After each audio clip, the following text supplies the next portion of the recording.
Dans le cadre de ce programme de recherche POPSU Métropole qui s'attarde sur le cas de la métropole grenobloise, donc nous avons porté un axe plus particulièrement dédié au questionnement des recompositions économiques du territoire métropolitain. Et cela sous l'angle de différents objectifs. Le cadre un peu général, c'est celui de la résilience.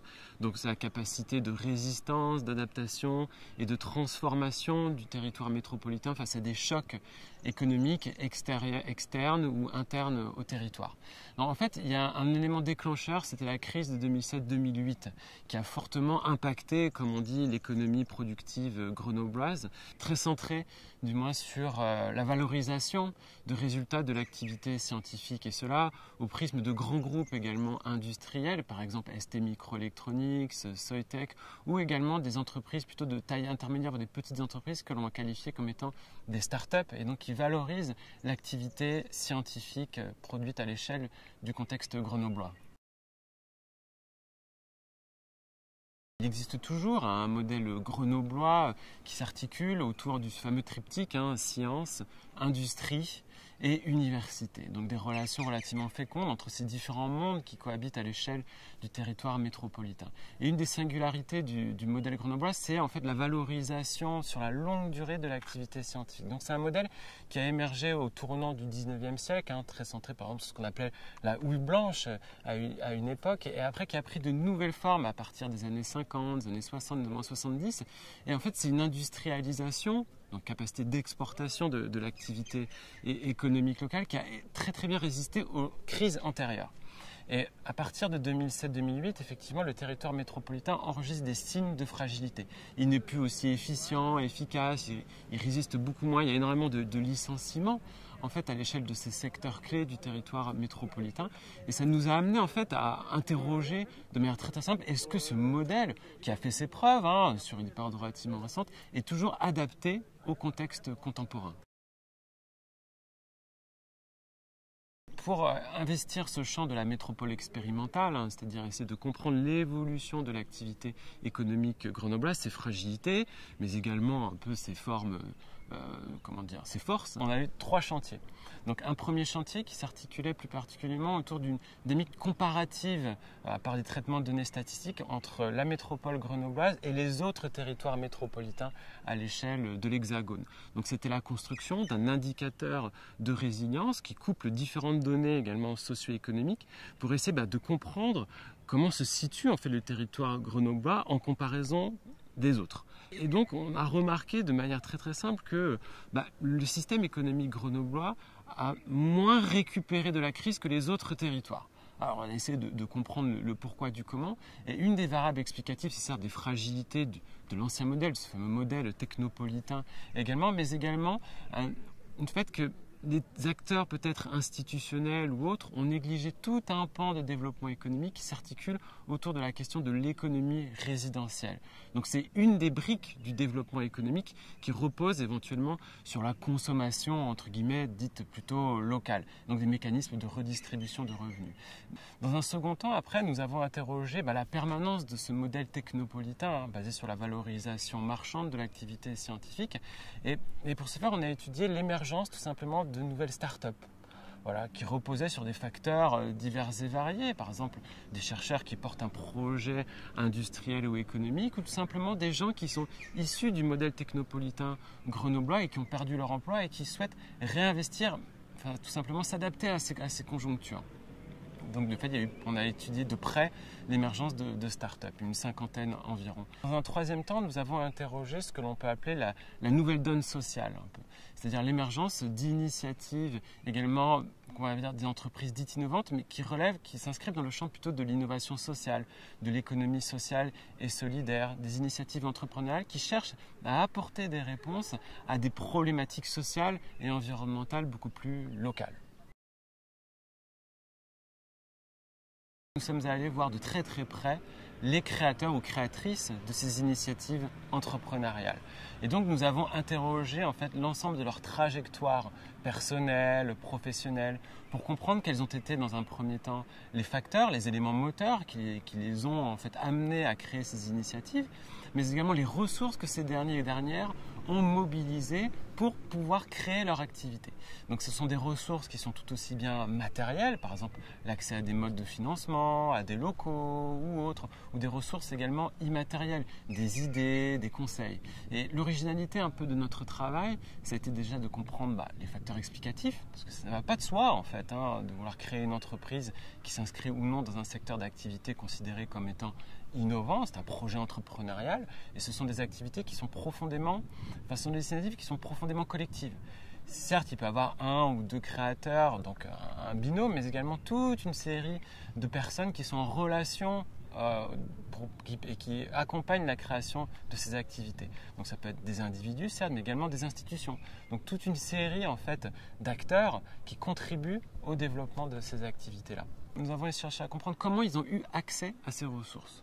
Est-ce que ça découle en fait de politiques publiques portées par les acteurs institutionnels du territoire, qu'ils soient métropolitains, à l'échelle également de la région ou autre, donc ce jeu un peu multiniveau, ou est-ce qu'au contraire ils ont mobilisé des relations entre guillemets sociales, impersonnelles, pour avoir accès à ces fameuses ressources qui leur ont permis de porter leur projet.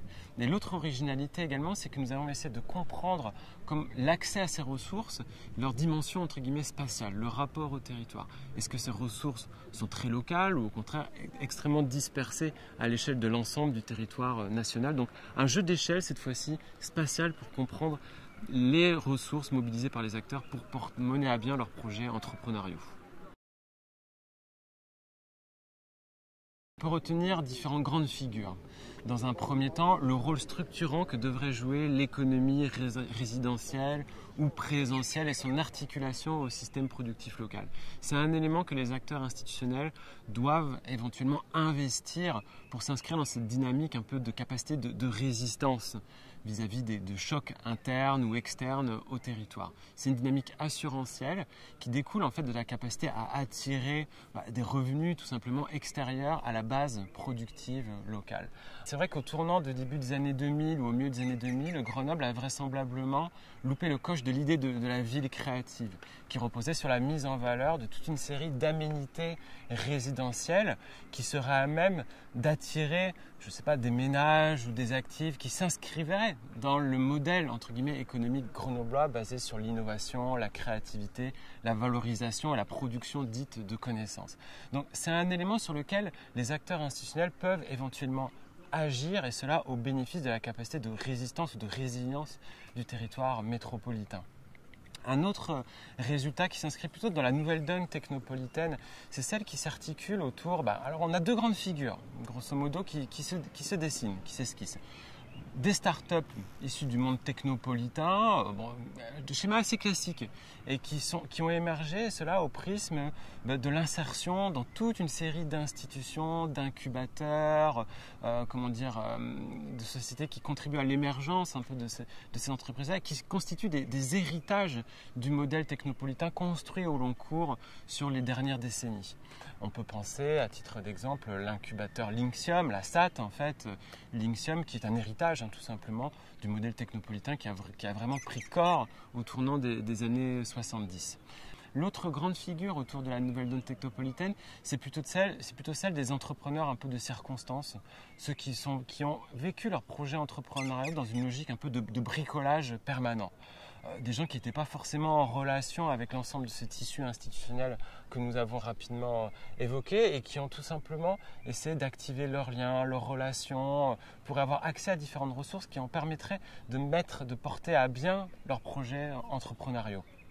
Dans le cadre de l'expérimentation sociale, là, nous sommes sur des dynamiques entrepreneuriales vraiment émergentes, très embryonnaires, très discrètes, et qui peuvent éventuellement transformer de manière un peu plus profonde l'économie métropolitaine grenobloise. Pourquoi? Alors, tout simplement parce que ces initiatives-là découlent d'une prise de conscience de ces entrepreneurs ou de ces créateurs ou créatrices d'entreprises de difficultés sociales et environnementales. Donc nous avons interrogé près de 40 initiatives issues du champ de l'ESS, de l'économie sociale et solidaire à l'échelle du territoire grenoblois. Et donc ils portent des initiatives autour par exemple de secteurs moteurs pour la transformation du modèle économique métropolitain.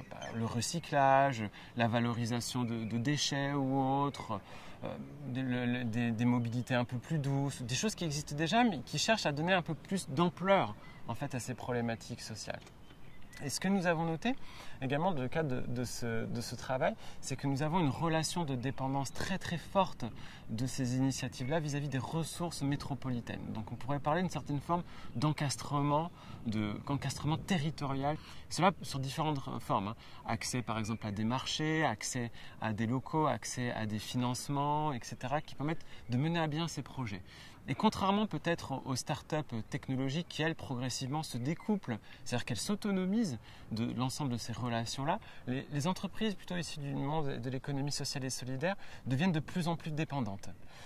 Et donc, elles seront peut-être en capacité d'essayer de faire prendre de nouveaux chemins au territoire métropolitain sous l'angle de l'économie un peu sociale et solidaire. En fait, nous avons noté par un traitement très très quantitatif des liens et des relations que ces acteurs ont noués dans leurs projets entrepreneuriaux, en fait de très très très faibles relations entre le monde technopolitain et ce monde de l'économie sociale et solidaire.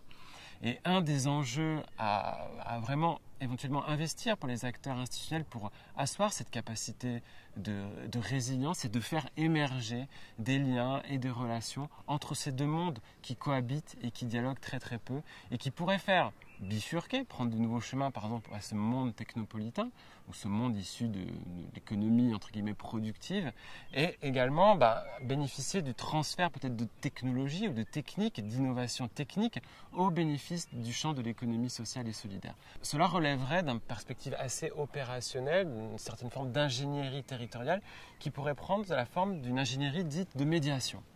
Parvenir à faire dialoguer un peu ces acteurs entre eux, faire émerger des problématiques, par exemple, savoir identifier les problématiques ou les difficultés sociales ou environnementales rencontrées par ce monde dit technopolitain, faire émerger tout simplement les problématiques rencontrées d'un point de vue d'innovation technique ou technologique que pourraient rencontrer ces acteurs de l'ESS et essayer de faire dialoguer pour qu'il y ait certaines formes de fertilisation, une nouvelle fois, croisées qui émergent entre ces différents mondes.